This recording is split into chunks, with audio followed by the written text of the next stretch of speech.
Today we celebrate the feast of St. Matthew, also called Levi. He was a tax collector, he was a apostle, and he was evangelist, wrote the Gospel of Matthew. And he's often depicted in art and icons as an angel or a winged man. And that's because in the first chapter of Matthew, an angel appears to St. Joseph when Joseph is questioning whether or not he should divorce Mary because she's pregnant. He doesn't know about it. And the angel appears and says she's pregnant by the Holy Spirit. And then in the second chapter of Matthew, Joseph has the Holy Family in the Bethlehem area. And angel comes and says, get out of town. Herod's going to kill all the babies in this area, so head to Egypt. And so he gets up in the middle of the night and heads to Egypt. So that's why the angel is associated with St. Matthew. And here in our church, we have, going west to east, we have the evangelist in our ceiling. So it starts off with Matthew, Mark, and then there's Jesus, and then Luke and John.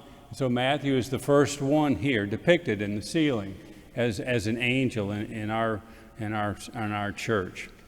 Okay, and so today, in his own gospel, the gospel that Matthew wrote, he depicts himself not as one of the princes of the apostles, but he presents himself as a forgiven, pardoned sinner.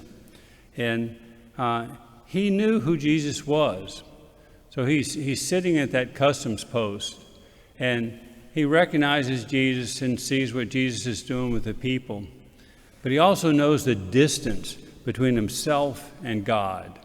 You know, he is a tax collector. He's despised by the Jews. He's like a traitor, and he associates with the Romans. And so you could imagine his surprise when Jesus comes up to him and says, "Follow me." His shock when he did that. And immediately Matthew gets up and he starts following Jesus. And he starts evangelizing immediately. He tells all his friends about Jesus, the tax collectors and the sinners. And that night, he has a dinner party where he invites his friends, and Jesus too, and apparently some Pharisees.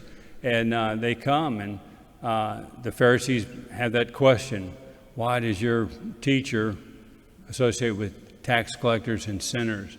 And Jesus has that famous response. It says, I did not come to call the righteous, but sinners. It's very comforting. And so Matthew continued to proclaim the gospel, preach during Jesus' public ministry. After Jesus' death, crucifixion, death, and resurrection, he preached in the area of Judea. So that's like, you could think of it as a county around the city of Jerusalem.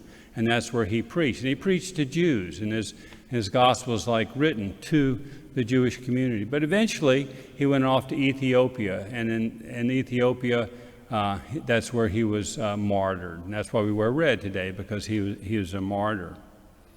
And so